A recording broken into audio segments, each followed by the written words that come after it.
Estamos estudiando el libro de Jueces. Si tú nos visitas por primera vez o en las primeras ocasiones, déjame decirte que lo que hacemos es estudiar la Biblia un libro a la vez, verso por verso, capítulo por capítulo, porque esa es la manera en que Dios la escribió, de esa manera, en el orden en que Dios la escribió, un libro a la vez. Y cuando lo hacemos así, fíjate, vamos descubriendo una riqueza espiritual tremenda. Y estamos estudiando un personaje, es Gedeón. Al estar estudiando el libro de los jueces, hemos visto varios jueces, pero hemos llegado a este juez tan famoso, al juez que se llama Gedeón. Y solo quiero recordarte que hemos visto de Gedeón, hemos visto cómo Gedeón fue llamado por Dios. El ángel de Jehová, y yo te mostré allí en Jueces capítulo 6, que se trata de una cristofanía, de una aparición de Cristo allí en el Antiguo Testamento. Se aparece a Gedeón y le llama y le dice: Jehová está contigo, varón esforzado y valiente. Y él está temblando de miedo, ¿verdad? Pero él le dice: tú eres un varón esforzado y valiente. Y le llama y le dice: no te envío yo, tú vas a vencer a los madianitas. Luego, más adelante, le pide que él derribe un altar y establezca un altar. Y habla de consagración. Yo quiero mostrarte de nuevo cuál ha sido el proceso por el cual hemos llevado a Gedeón. Busca en tu Biblia allí Jueces capítulo 7. Vamos a iniciar el capítulo 7. Vamos a ver que la gloria debe ser de Dios. A Dios sea la gloria. Eso es lo que vamos a estudiar esta mañana. Pero quiero recordarte el proceso por el cual ha venido Gedeón. Y el proceso por el cual toda pareja, toda familia debería pasar. Lo primero que vemos, fíjate, es que esta familia debería pasar por el proceso de consagración. Ahí tienes el altar. Y lo primero que hace con Gedeón es decirle: derriba el altar y pon un altar. Y yo te hablaba de esa consagración que debemos tener. Derriba todo aquello que te estorba en tu relación con Dios. Derríbalo. Yo no sé qué es eso que te estorba, derríbalo. Y conságrate al Señor. De verdad, ¿qué es consagrarse? Es tomar la decisión que yo voy a seguir a Dios. Le voy a amar con todo mi corazón y voy a seguirle. No importa cuál sea el costo, yo voy a seguirle. Y esa es la consagración. Gedeón toma esa decisión, pero luego de eso, él comienza a dar pasos por fe. ¿Recuerdas que él toca el cuerno, el shofar? Yo te enseñaba la semana pasada y cómo se unen con él todo este ejército y están listos para actuar por fe. Y yo te planteaba que cuando actúas por fe, Dios respalda. Así que luego de la consagración y el actuar por fe, lo que ves es el respaldo divino. Es el respaldo de Dios. Cuando la fe actúa, Dios respalda una y otra vez, es así, el respaldo de Dios. Tú ves allí cómo Gedeón pone una prueba con un vellón de lana, ¿te acuerdas? Y le dice: ¿realmente me estás respaldando que el vellón quede seco y toda la tierra húmeda? Es la última prueba. Y Dios dice: mi poder está contigo. Y es que cuando le creemos a Dios y damos pasos por fe, el poder de Dios está allí. Y ¿sabes? Lo que vamos a comenzar a ver esta mañana es que Gedeón se va a atrever a hacer proezas. Ahora que ha dado pasos de fe, él se va a atrever a hacer proezas, cosas grandes, incluso imposibles, cosas imposibles en el poder de Dios. Y vamos a ver cómo esto puede ser posible para ti y para mí, fíjate, para nosotros que estamos en el Señor el día de hoy. Ahora sí, yo te pido que vayas con tu Biblia allí a la historia de Gedeón y veas este proceso. Allí en Jueces capítulo 7. Hemos terminado el capítulo 6. Vamos a comenzar el capítulo 7 y quiero que veas cómo después, recuerda, ha puesto un vellón de lana, o sea, como una esponja de lana, y ha dicho: Señor, ¿realmente me respaldas? Y lo que ha preguntado es: ¿puede el vellón estar mojado y la tierra seca? Y sucedió así. Pero yo te decía que eso es bastante natural, porque si cae rocío, entonces el vellón, una esponja, se llena y capta el agua y la tierra desértica se queda desértica, ¿sí? No es una lluvia, es un rocío. Pero lo contrario es un imposible. Que quede seco el vellón y que todo quede mojado es un imposible. Y Dios lo hace. Dios le respalda. Entonces dice el verso 1 del capítulo 7. Levantándose pues, no sé si ves que sigue la idea. Levantándose pues de mañana Jerobbaal, el cual es Gedeón, y todo el pueblo que estaba con él, acamparon junto a la fuente de Arod, y tenía el campamento de los madianitas al norte, más allá del collado de More, en el valle. Y Jehová dijo a Gedeón: el pueblo que está contigo es mucho para que yo entregue a los madianitas en su mano. No sea que se alabe Israel contra mí diciendo: mi mano me ha salvado. Ahora pues, haz pregonar en oídos del pueblo diciendo: quien tema y se estremezca, madrugue y devuélvase desde el monte de Galaad. Y se devolvieron de los pueblos 22,000, del pueblo 22,000, y quedaron 10,000. ¿Cuántos tenía? Qué bárbaros, ¿verdad? Sí, el ICFES fue pasado así bien, ¿verdad? 32,000. ¿Sí? Y se fueron 22,000 y se quedaron 10,000. Es lo que dice allí. Muy bien. Verso 4. Y Jehová dijo a Gedeón: aún es mucho el pueblo. Sígueme acá, mira tu Biblia. Jehová dijo a Gedeón: aún es mucho el pueblo, llévalos a las aguas, y allí te los probaré. Y del que yo te diga: vaya este contigo, irá. Mas de cualquiera que yo te diga: este no vaya contigo, el tal no irá. Entonces llevó el pueblo a las aguas, y Jehová dijo a Gedeón: cualquiera que lamiere las aguas con su lengua como lame el perro, a aquel pondrás aparte. Asimismo, a cualquiera que se doblare sobre sus rodillas para beber. Y fue el número de los que lamieron llevando el agua con la mano a su boca, 300 hombres. Y todo el resto del pueblo se dobló sobre sus rodillas para beber las aguas.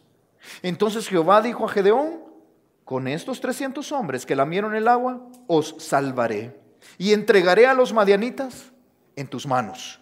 Y váyase toda la demás gente, cada uno a su lugar. Y habiendo tomado provisiones para el pueblo y sus trompetas, envió a todos los israelitas, cada uno a su tienda, y retuvo a aquellos 300 hombres, y tenía el campamento de Madián abajo en el valle. Ahora, piensa lo que está sucediendo acá, por favor. Piensa históricamente qué está pasando acá. El ejército de los madianitas está allí al norte. Algunos calculan que la distancia será unos escasos kilómetros, unos cuantos kilómetros. Y está allí, tiene el ejército de los madianitas. ¿Cuánto era el ejército de los madianitas? No sabemos con exactitud, pero es una multitud como langosta. Pero nos da una idea, un pasaje. Si dejas ahí un dedo y dale vuelta a una página allí. Y ve conmigo, por favor, el capítulo 8. Mira ahí qué interesante. Dice en el versículo 10. Estoy en el capítulo 8:10, una página adelante.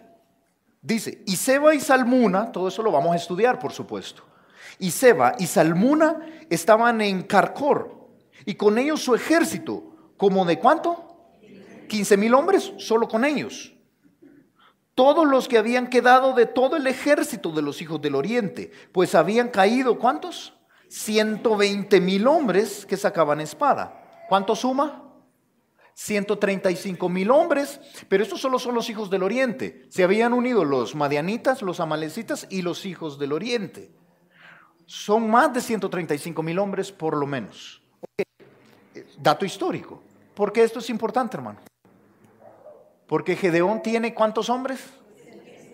No, antes de eso, 32,000. Sígueme. Tiene 32,000 hombres. Y los hijos del oriente son 135,000 hombres. Eso es el 23% más o menos, si haces la matemática. Es terrible. Está en una terrible desventaja. Sígueme, está en una terrible desventaja. Entonces llega Gedeón y da estos pasos de fe. Y él dice: vamos a atacar a los 135,000 y más del ejército de Madián con estos 32,000 hombres. Ok, vamos. Eso es imposible.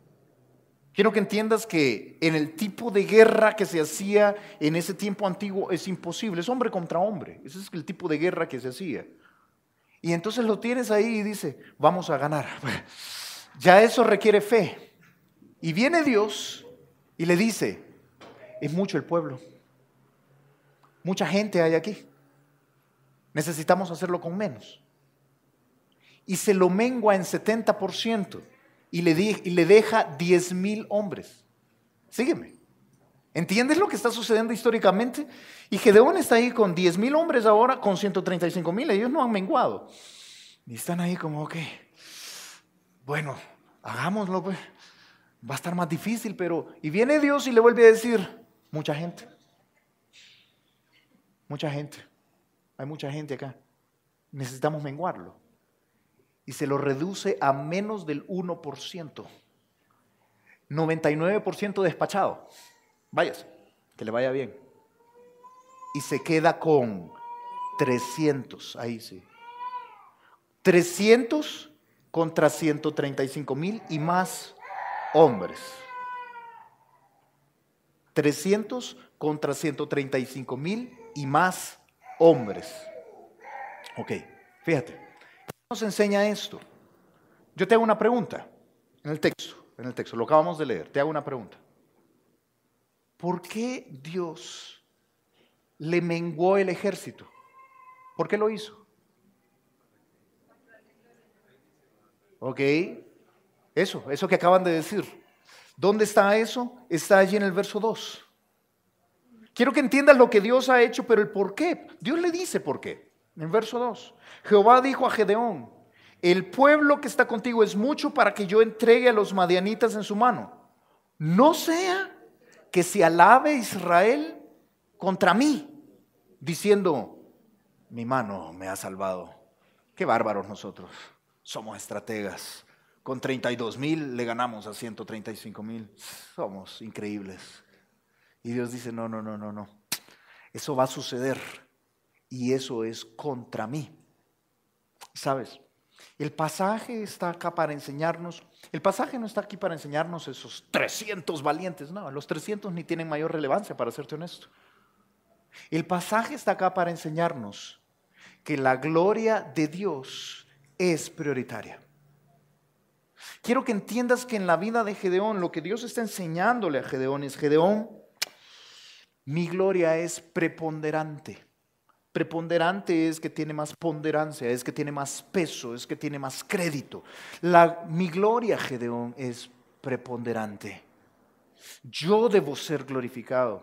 Y sabes, Dios sigue pensando lo mismo el día de hoy.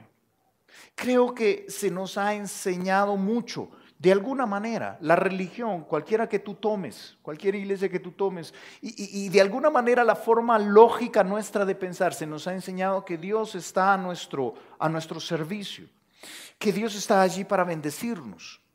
Pero yo quiero que entiendas que la gloria de Dios es preponderante, es todo lo contrario. Tú y yo estamos allí para que Él salga glorificado, es al revés. Y creo que cuando no entendemos esto, nos perdemos. Y Dios nos sale glorificado. Por eso hay tanto cristianismo hoy en día, tantísimo cristianismo, que no glorifica a Dios. Mucho. Y no estamos exentos. Nos puede pasar a nosotros.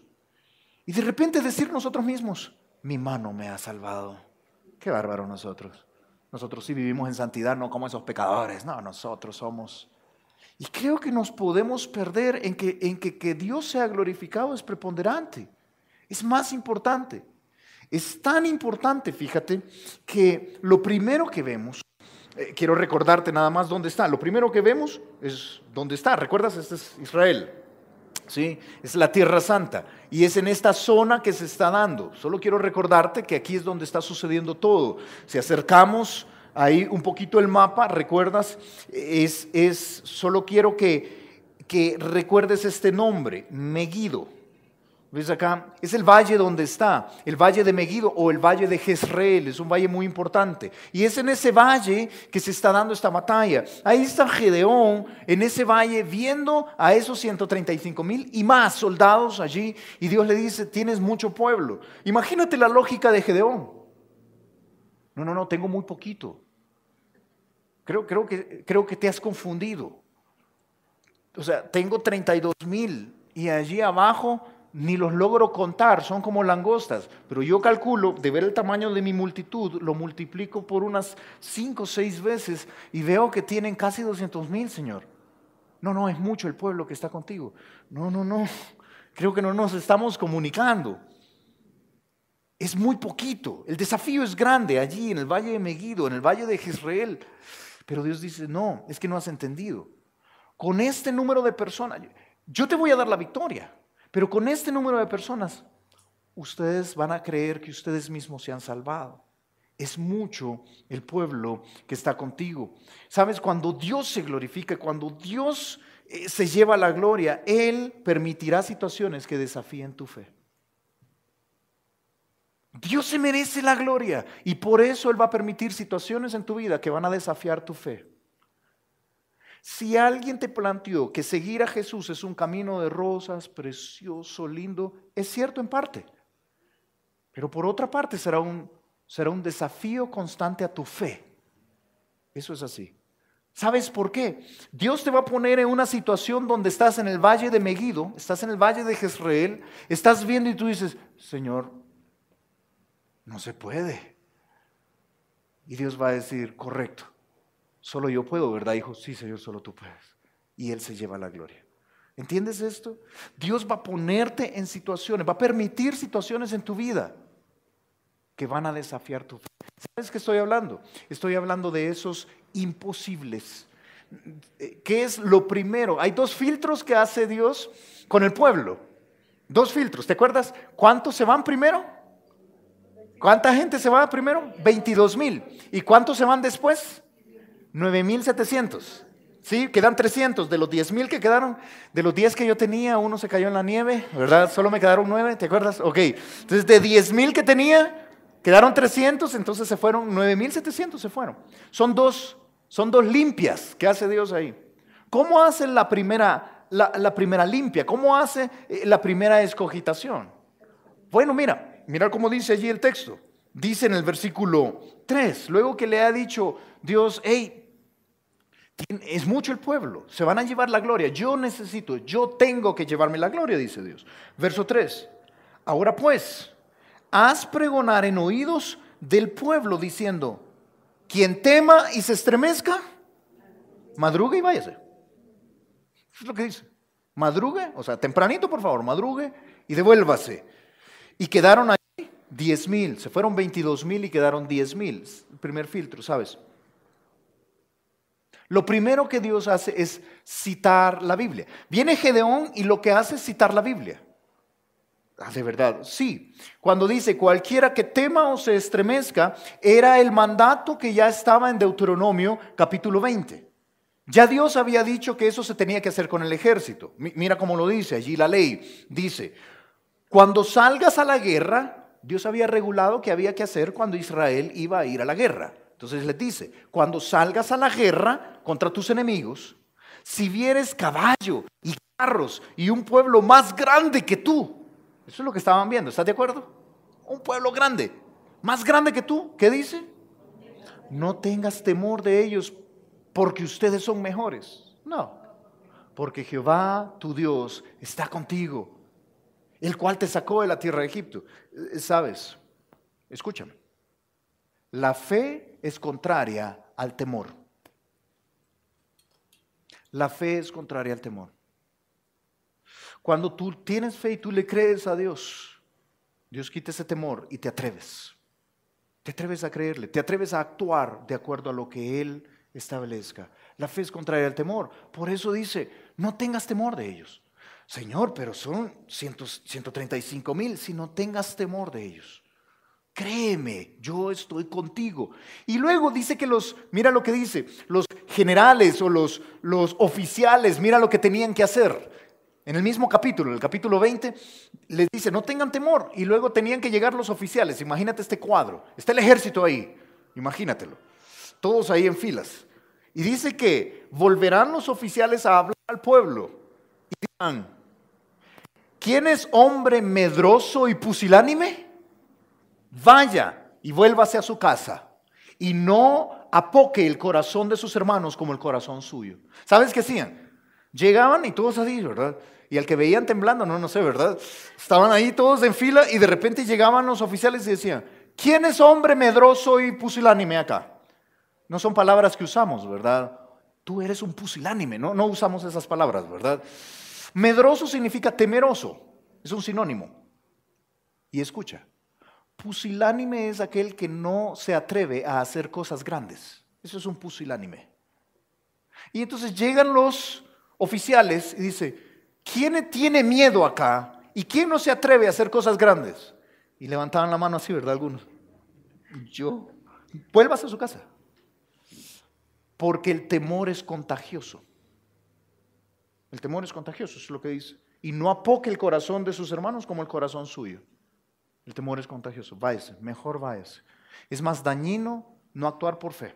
Váyase. Se quedan los que tienen fe. Entonces eso es lo que hace Gedeón. Solo repite Deuteronomio 20. Quiero recordarte que eso es la ley. La ley fue dada por Moisés, ¿sí? Deuteronomio, y por lo tanto han pasado ya algunos años. ¿Recuerdas que después de Moisés fue Josué y después de Josué ha entrado a la tierra prometida y están los jueces? Él está cumpliendo la ley. Dios le dice, cumple la ley. Y pasa y dice, ¿quién teme y se estremece aquí? Y 22,000 hombres dicen, yo no creo que lo logremos. Es que ahí hay 135,000, Gedeón. No sé si has hecho la matemática, pero no nos sale. Váyase, devuélvase. Sígueme, devuélvase. Y quedan 10,000. Escúchame, son 10,000 que se atreven a actuar. Son 10,000 que le creen al Señor. ¿Sabes? Es que Dios va a ser glorificado cuando tú le crees al Señor. Escúchame. ¿Sabes cuándo Dios va a salir exaltado? ¿Sabes cuándo Dios va a salir glorificado? Cuando te pone en una situación imposible. Te pone en una situación imposible y tú le crees al Señor. Ante cada situación imposible que tú dices, ahí están los madianitas. Ahí están los madianitas.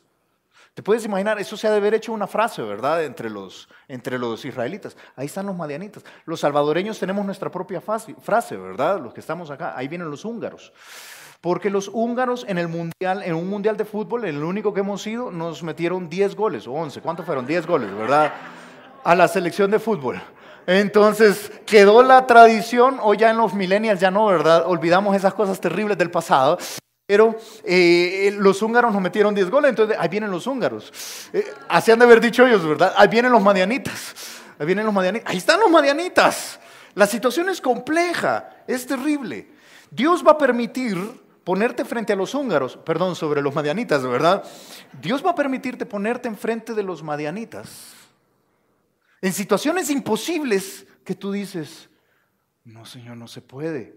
Y tú tienes dos opciones. Escúchame, tienes dos opciones. O temes o le crees a Dios. Y la gran mayoría teme. 22,000 temen, solo 10,000 le creen a Dios. Dios va a permitir situaciones imposibles en tu vida. Yo no sé qué va a hacer. Situaciones económicas que tú dices es imposible, desempleo, es imposible, relaciones interpersonales que dices no, eso no se repara, imposible. Dios va a permitir incluso enfermedad en tu vida y tú dices no, esto es imposible sobrellevarlo. Yo no sé qué va a ser aquello que Dios va a permitir en tu vida. Va a ser un imposible y tu fe va a ser desafiada. Tienes dos opciones. O temes y te estremeces y te vas y tú dices no, no se puede. Y te echas para atrás o le crees al Señor. Y tú dices, no, Dios puede. ¿Sabes algo interesante? Escúchame. Nunca está en duda que Dios los va a salvar. Nunca está en duda. La pregunta no es, ¿y Dios nos va a salvar? No, eso está dado por hecho. La pregunta es, ¿cómo Dios se va a glorificar en esto? No sé si lo ves. Ante una situación imposible en tu vida, tú dices, y Dios puede. ¿Quieres que te diga algo con certeza? Dios puede. Dios puede. La pregunta no es si Dios puede, la pregunta es, ¿cómo se va a glorificar Dios en esa situación? Y a veces Dios va a hacer las cosas contrarias a las que tú harías. ¿Entiende eso? Señor, necesito más gente. No, te voy a quitar más gente. Al contrario, vamos a menguar el equipo. Vamos a restarlo en 70%. No, Señor, no tiene sentido. Sí, es que yo voy a salir glorificado. La pregunta no es si voy a ganar, yo voy a ganar. Esto no es un punto a discusión y yo te lo pongo acá, ¿verdad?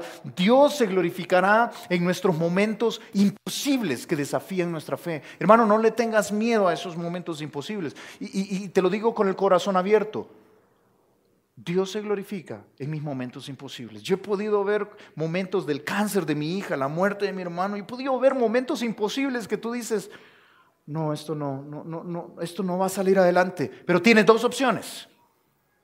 O eres medroso y pusilánime y dices, no se puede. Y te echas para atrás y te derrotas. O le crees al Señor.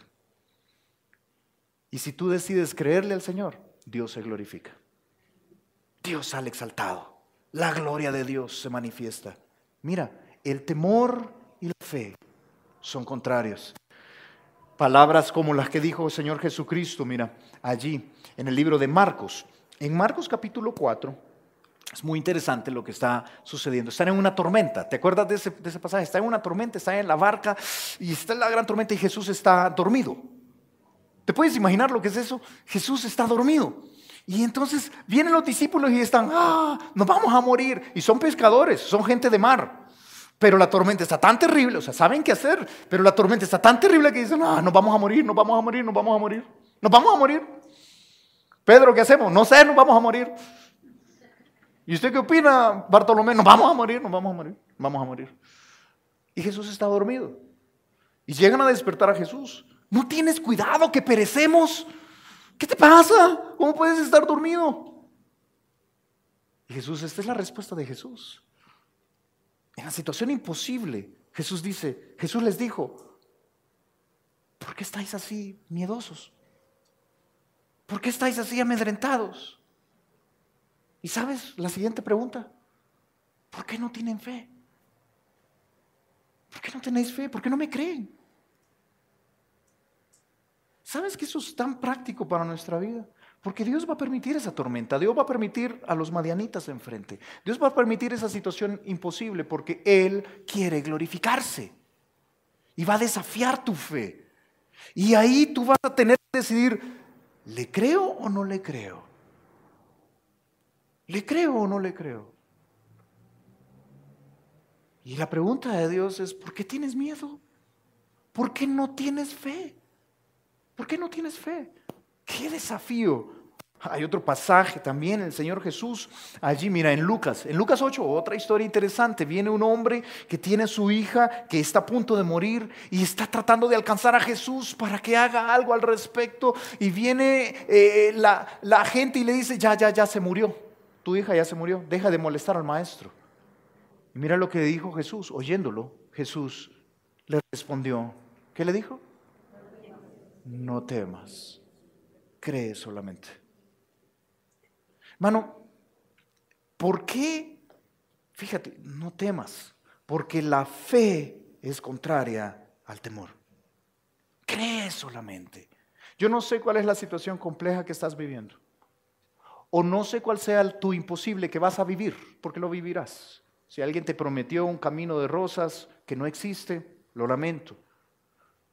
Vivirás. Estamos en un tiempo donde es la oscuridad de una sociedad complicada, llena de injusticias. Estamos en un mundo gobernado por el príncipe de este mundo. Estamos en un mundo lleno de maldad. Sufrirás. Lo lamento. Pero no temas. Cree solamente. Créele al Señor que Él está contigo. De verdad, ante tu imposible, Dios quiere salir glorificado. Y Él se va a glorificar con aquellos que le creen. Pero muchos, 22,000, bajarán los brazos y dirán, no se puede. ¿Quién es medroso y pusilánime? Váyase a su casa. No hay más que hacer. Pero si tú tienes el valor de creerle, Dios se va a glorificar. Ahora, quizás Dios va a hacer algo que tú no entiendas. Señor, yo necesito que me des plata en esto. Y quizás Dios lo que va a hacer es hacer otra cosa, hacer que otra persona haga algo o algo que tú no entiendes. O Señor, yo lo que necesito acá es que me sanes. Y quizás Dios no va a sanar tu cáncer o no va a sanar tu enfermedad o la enfermedad de tu hijo. Yo quiero que entiendas eso. Eso no es una lámpara maravillosa donde sale el genio y Él está a nuestro servicio. No, es cómo Él se va a glorificar. Esa es la pregunta. Y si en tu enfermedad Él se va a glorificar dándote paz, gozo, dándote esa paz en medio de la tormenta que va a glorificar su nombre, amén. Qué bendición. La pregunta no es, Señor, vas a hacer lo que yo quiero. La pregunta es, Señor, ¿te vas a glorificar en mi vida? Solo cuando entiendes que la gloria de Dios es preponderante, solo entonces puedes tener la fe para creerle y decir, ok, Señor, lo que tú digas. La pregunta nunca es si Dios puede o si Él actuará. Él puede y Él actuará. La pregunta es, ante una situación imposible, ¿cómo se va a glorificar Dios acá? ¿Entiende eso, hermano? Ante el cáncer de mi hija, la pregunta no es, Dios puede sanarla. Dios puede sanarla si quiere. Esa no es la pregunta. Ante el cáncer de mi hija era, Señor, ¿y en esto cómo te vas a sacar la gloria? Y cuando entiendes eso, te pone en perspectiva, en la perspectiva correcta. No temas, cree solamente. Y viene Dios y desafía a este pueblo y dice, ¿quién teme y se estremece acá? Váyase. Madrugue, rapidito por favor. Madrugue y devuélvase. Aquí vamos a estar los valientes. Eso es lo que le dice. Y se quedan 10,000 valientes que se atreven a creerle a Dios. Y estos van a glorificar el nombre de Dios. Los que se atreven a creerle. No temas, cree solamente. Mira, Dios permitirá situaciones que desafíen tu fe. Lo hará constantemente. Pero no temas. Cree que Él tiene el control. Cree que Él va a actuar y que Él se va a glorificar. Cree solamente. Créele. Es una cuestión de fe. Ahí en tus situaciones imposibles. Pero luego va a ser un segundo filtro. No ha sido suficiente. ¿Estás de acuerdo? Todavía mucha gente. 10,000 es todavía mucha gente. Mira lo que dice allí en el versículo 4. Luego que han quedado 10,000 desde el verso 3, mira el verso 4. Y Jehová dijo a Gedeón, aún es mucho el pueblo. Llévalo a las aguas, ahí te lo voy a probar. Ahora sígueme acá. ¿Por qué todavía es mucha gente 10,000? Piénsalo. Matemáticamente no tiene ningún sentido. Yo te dije que 32,000 contra 135,000 no representa más que un bajo porcentaje. No tiene sentido. Y entonces Dios dice, no, menguémoslo. Entonces hace un primer filtro diciendo, si alguien tiene miedo, regrésese. Aquí vamos a creerle al Señor. Ok, se quedan los que le creen. Y entonces vuelve a decir, aún es mucho el pueblo. No, Señor, si era mucho, ahora es menos, ya debería de ser suficiente, ¿no? Pero no, aún es mucho el pueblo. ¿Sabes? Yo te propongo que no tiene que ver con el número, porque el número de por sí era bajo. ¿Tiene sentido lo que te estoy diciendo? O sea, 300 no es un número mágico. Tenemos que llegar a 300. No es eso. Es que los 10,000 todavía se pueden jactar. Todavía se pueden alabar contra Dios. ¿Por qué? ¿Por qué crees que se pueden jactar? Porque son los 10,000 que no temen. Piénsalo. Váyanse los miedosos. Si hay alguien medroso y pusilánime, váyase. Y se quedan los valientes, porque eso es lo que quedan. Son 10,000. Y entonces se van. ¿Te puedes imaginar en el corazón de estos 10,000? Solo quedamos los élites, ¿verdad? Quedamos los valientes. Sí. Váyanse, cobardes. Aquí quedamos los que tenemos fe. ¿Entiendes eso? Y viene Dios y dice, no, todavía es mucho. Porque el primer filtro, fíjate, el primer filtro, ¿quién lo elige? ¿Lo elige Dios o lo elige el hombre? ¿Quién toma la elección de quedarse? El hombre. O sea, hace pregonar la ley. Yo te demostré que está en Deuteronomio 20. Hace pregonar la ley. ¿Quién tiene miedo y se estremezca? Madrugue y devuélvese. Ni cuenta nos vamos a dar porque va a ser de madrugada. Váyase. Y es el hombre el que decide, yo tengo miedo. Si ahí hay 135,000 hombres del oriente nada más. No, esto es un imposible. Yo tengo miedo, yo me voy. Es él el que decide. Y 22,000 hombres deciden. ¿Estás de acuerdo? Deciden, se levantan de madrugada y me voy, yo me voy. Y son ellos los 10,000 los que deciden quedarse. Mira el segundo filtro. El segundo filtro es distinto. Dice allí el verso 4. Jehová dijo a Gedeón, aún es mucho pueblo, llévalo a las aguas. Y allí te los probaré, o allí voy a determinar quién sí, quién no. Y del que yo te diga, vaya, pues va a ir. Y el que yo te diga, se queda, pues se queda contigo. Verso 5. Entonces llevó el pueblo a las aguas. había una fuente allí, ¿verdad? Cerca. Según el verso 1, es la fuente de Arod, que Arod significa temor, por cierto. Están en la fuente del temor, porque es un desafío a la fe. Y entonces dice allí el verso 5, que fueron a las aguas y Jehová le dijo a Gedeón, esta es la prueba, pon atención a la prueba. Cualquiera que lamiera las aguas con su lengua, como lame el perro, a aquel pondrás aparte. Asimismo, otro grupo dice, a cualquiera que se doblare sobre sus rodillas para beber, lo vas a poner aparte. Verso 6. Y fue el número de los que lamieron llevando el agua con la mano a su boca, 300 hombres. Todos los otros 9,700, el resto del pueblo, se dobló sobre sus rodillas para beber el agua. ¿Cómo lo hubieras hecho tú? ¿Ya has ido a un río a beber agua? ¿Hay ríos de agua cristalina como para tomar agua así directamente del río? Quizás no, ¿verdad? Pero de chiquito lo has de haber hecho, de chino lo has de haber hecho, ¿verdad? Porque uno hace un montón de locuras así de pequeñito. Yo no sé, ¿te imaginas que de repente está el agua allí y dice, tomen agua? Estás hablando que hay 10,000 hombres, es mucha gente así que han de haber pasado por grupos. Imagínatelo cómo va a haber sido. Y a Gedeón con una tabla, yo no sé qué tan organizado va a haber sido, ¿verdad? Grupo del 1 al 18, por favor, ¿verdad? Y así iba, y observándolos, porque Dios le había dicho, a él nada más. Dios no les había dicho a los 10,000 hombres qué hacer, así que llegan y habían dos posibilidades. Uno es el que se doblaba sobre sus rodillas. No lo voy a hacer porque me da pena, fíjate, pero es que se doblan literalmente sobre las rodillas, se ponen en cuatro y lamen directamente, o más bien succionan directamente, sin la lengua, succionan del río, de la fuente. Y el otro grupo nos explica el siguiente verso, el verso 5 y 6, si lo complementas, es que no se doblaban sobre las rodillas, sino que tomaban el agua con la mano, lo llevaban a su boca y lamían como perro. ¿Sí me sigues? Eso es lo que están haciendo. Son dos grupos. ¿Cómo lo hubieras hecho tú? Yo hubiera sido de los 300, hermano. Ajá, sí será. Porque 9,700 se pusieron así. Ahora, Dios dice, con los 300. Los 300. Con los 300 vamos a salvar a Israel. ¿Por qué? Bueno, hay varias explicaciones que se han tratado de dar a través del tiempo. Muchos dicen que los que hicieron esto se pusieron en cuatro y succionaron directamente de la fuente, se descuidaron, eran unos descuidados. Cualquiera podía venir de la guerra y tomarlos ahí desprevenidos, mientras que el que hace esto está atento, ¿sí?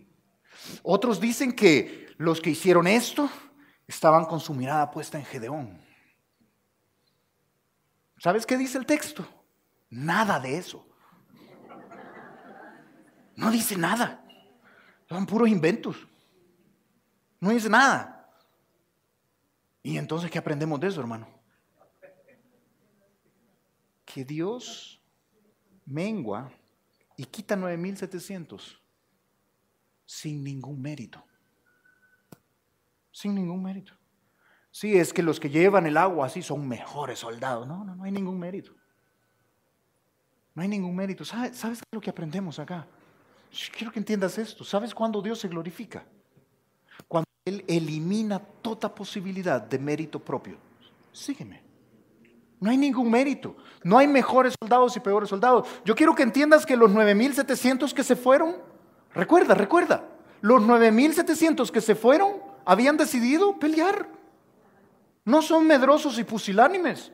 No tienen miedo. ¿Estás de acuerdo? Habían decidido quedarse. Así que ahí están los 10,000 y después le dice Gedeón a los 9,700, ustedes no, muchachos. Gracias. Dice que despide al resto de la gente.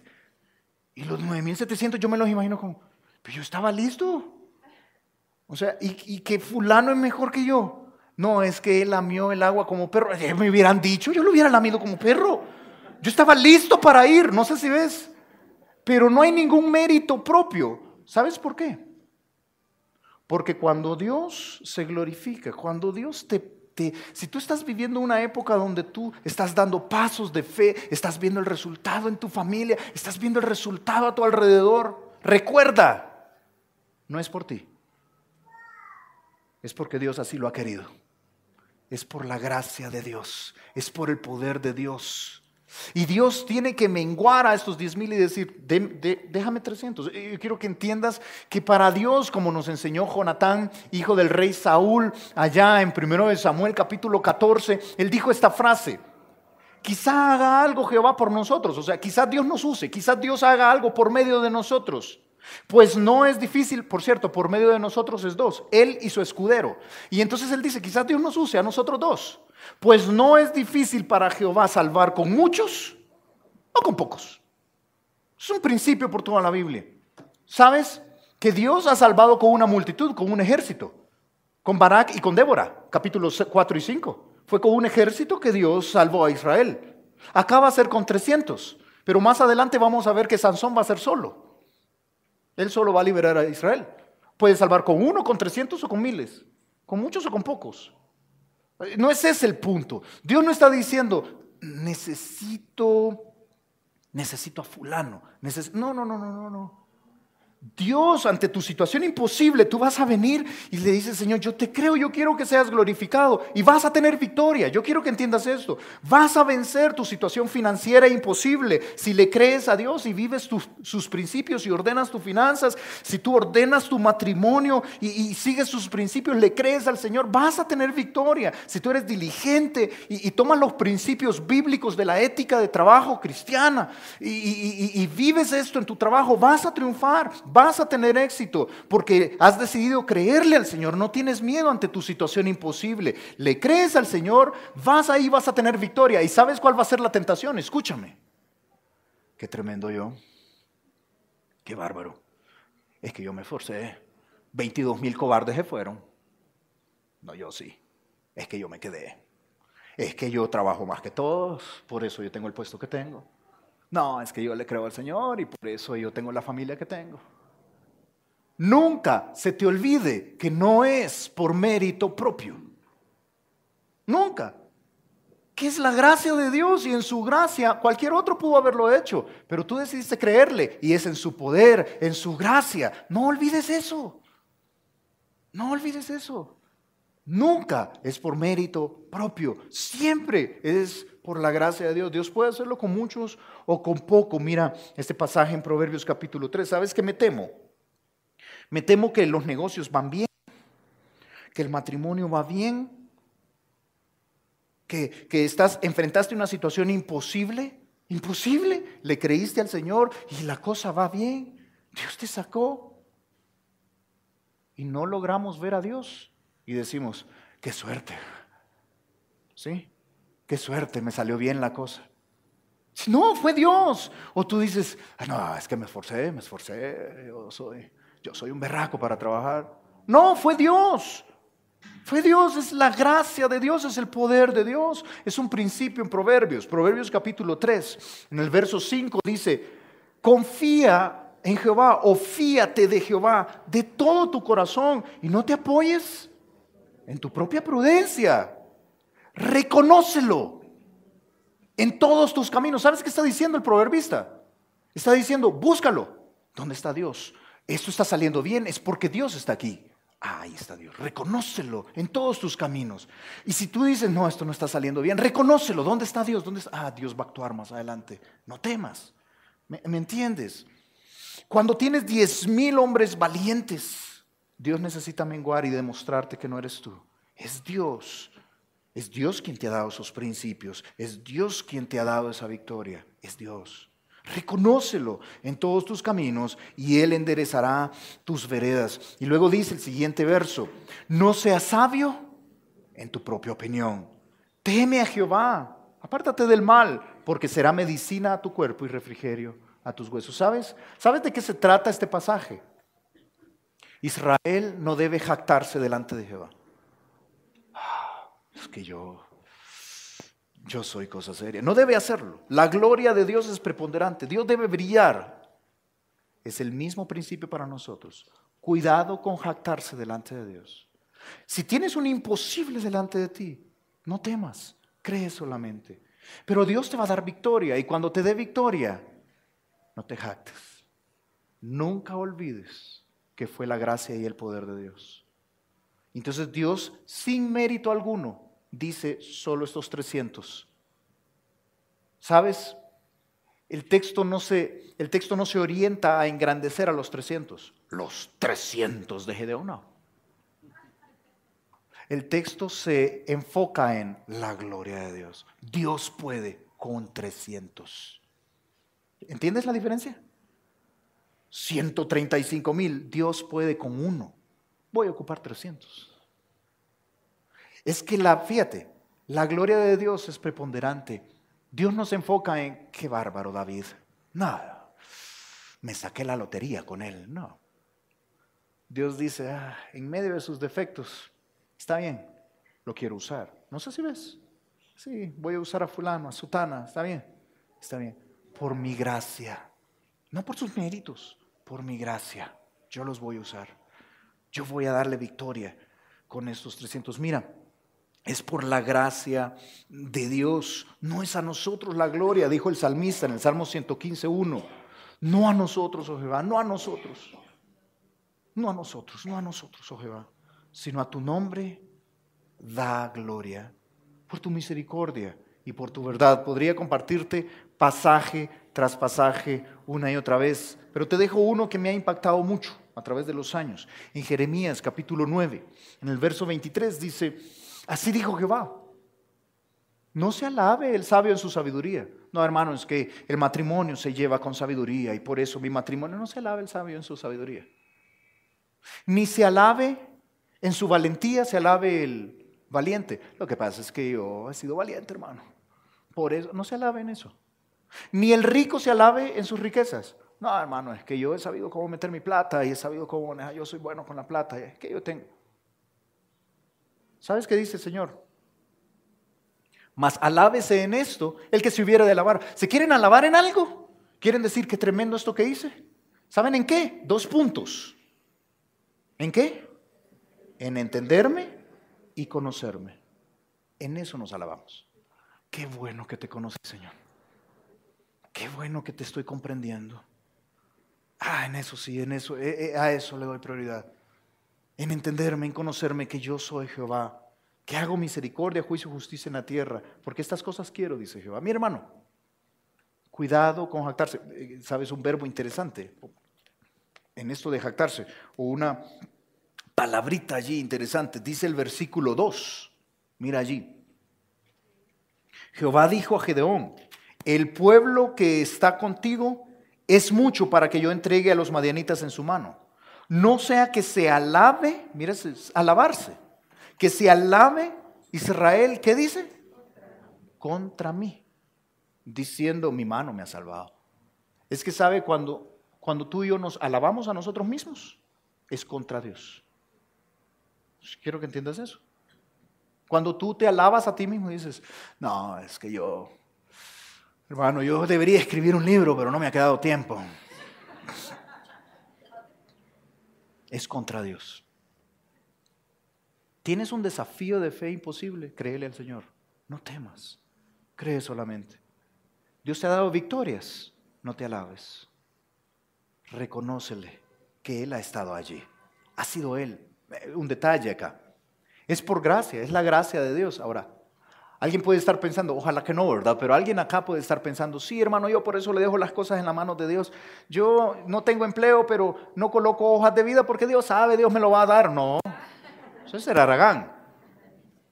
No, hermano, pero es la gracia de Dios, no es por mis méritos. Yo pero no estudio, hermano, porque yo sé que Dios me va a dar ahí. En su gracia Dios me va a dar, no estudio.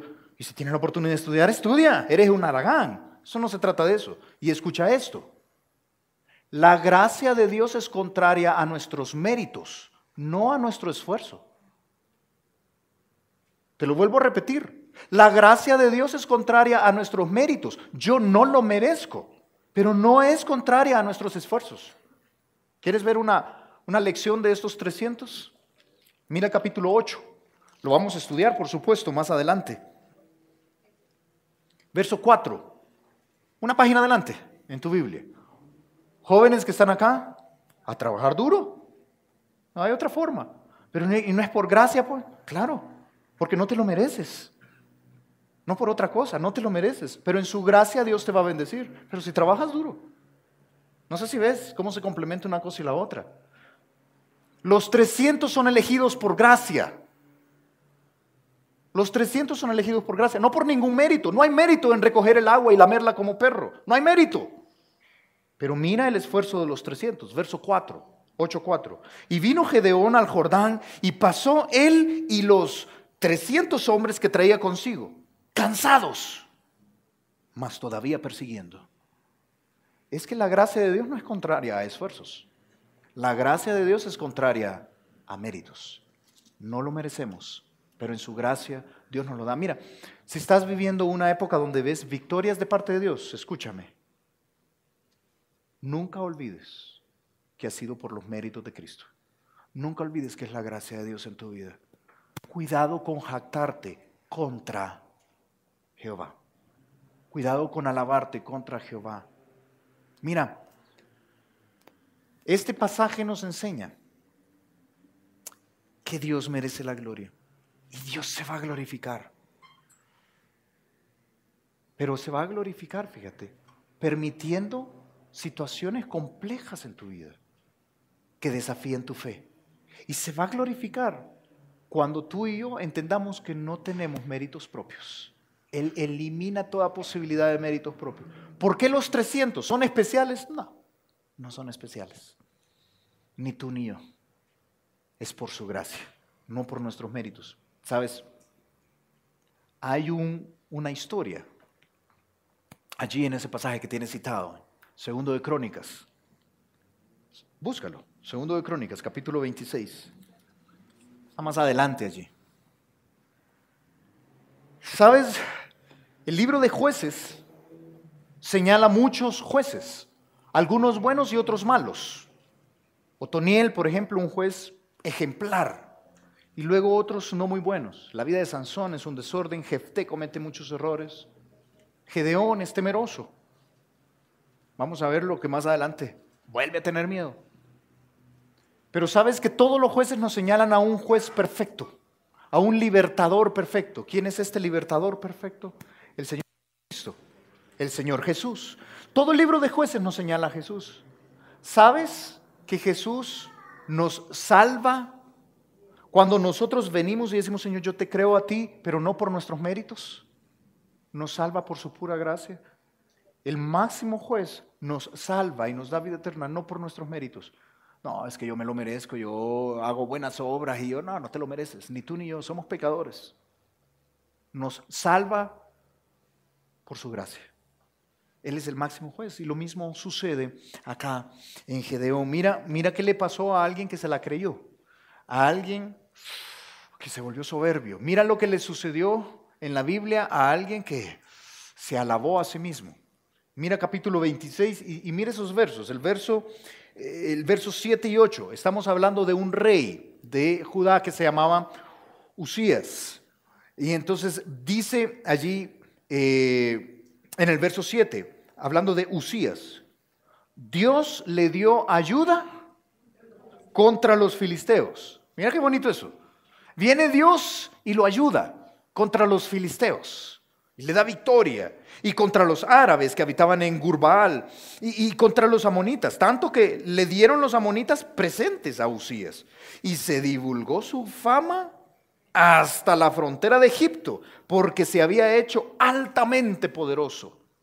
¿Por qué se volvió altamente poderoso? Porque Dios le había ayudado. Eso es lo que dice claramente. Verso 7. Dios le dio ayuda. ¿Sí? Se volvió poderoso. Mira el verso 15. Verso 15. E hizo en Jerusalén máquinas inventadas por ingenieros. Pocas profesiones en la Biblia mencionadas. Aquí hay una. Está el arquitecto, está el ingeniero, ¿verdad? Mencionado. Así que si tú eres ingeniero, estás mencionado en la Biblia.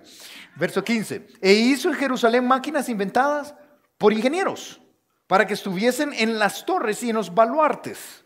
En las esquinas de los muros hay un baluarte y ahí ponía las máquinas. Y estas máquinas eran para arrojar flechas o saetas y grandes piedras. ¿Cómo habrá sido?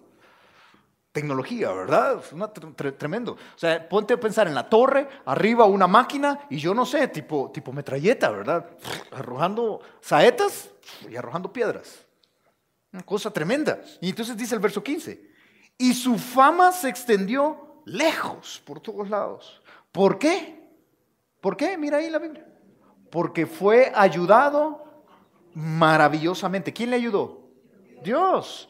porque fue ayudado por Dios maravillosamente hasta hacerse poderoso. Mira, Dios en su gracia puede tomarte y darte victoria y victoria y victoria y cosas buenas, qué bueno. Y eres ayudado maravillosamente, qué bueno.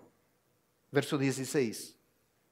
Mas cuando ya era fuerte, su corazón se enalteció para su ruina. Te digo algo que he compartido con unos pocos acá. Debes tenerle más miedo al éxito que al fracaso.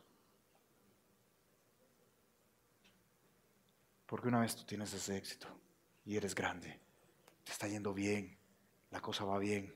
Soy de los 300, soy de los 10,000 valientes, cobardes se fueron, yo estoy aquí. Dios dice, no, no hay mérito en ti. No eres gran cosa. Y su corazón se enalteció para su ruina, porque se rebeló contra Jehová su Dios, entrando en el templo de Jehová para quemar incienso. Un rey no podía hacer eso, solo el sacerdote.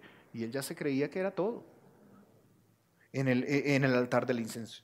Y entonces mira lo que sucedió acá en el versículo 25 de ese mismo capítulo.